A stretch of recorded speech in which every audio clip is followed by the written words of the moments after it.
Genesis chapter 3.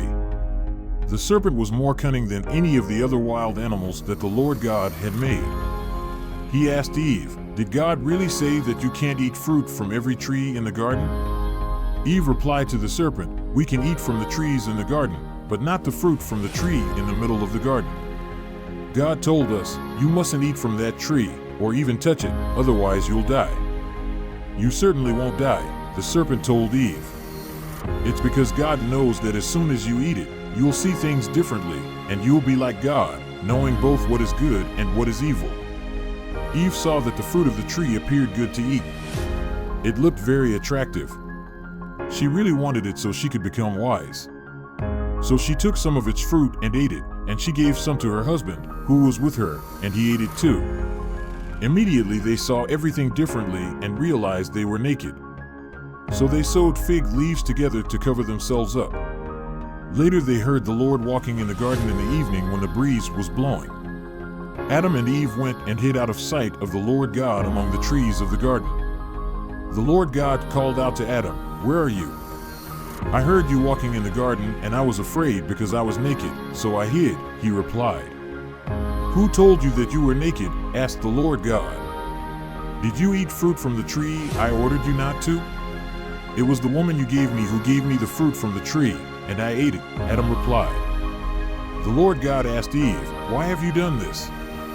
"The serpent tricked me, and so I ate it," she replied. Then the Lord God told the serpent, "Because of what you've done, you are cursed more than any of the other animals. You will slide along on your belly and eat dust as long as you live. I will make sure you and your children, and the woman and her children, are enemies. One of her children will crush your head, and you will strike his heel." He told Eve, "I will make pregnancy much more difficult, and giving birth will be very painful. However, you will still desire your husband, but he will have control over you." He told Adam, "Because you did what your wife told you, and ate fruit from the tree after I ordered you, don't eat fruit from this tree. The ground is now cursed because of you. You will have to work painfully hard to grow food from it throughout your whole life. It will grow thorns and thistles for you, and you will have to eat wild plants. You will have to sweat to grow enough food to eat until you die and return to the ground. For you were made from dust, and you will return to dust." Adam named his wife Eve, because she was to be the mother of all human beings. The Lord God made Adam and Eve clothes from animal skins and dressed them.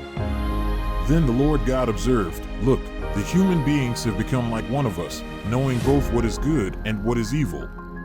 Now if they take the fruit from the tree of life and eat it, then they'll live forever." So the Lord God expelled them from the Garden of Eden. He set Adam to cultivate the ground from which he'd been made. After he drove them out, the Lord God placed on the east side of the Garden of Eden angels and a sword that flashed in every direction. They were to prevent access to the tree of life.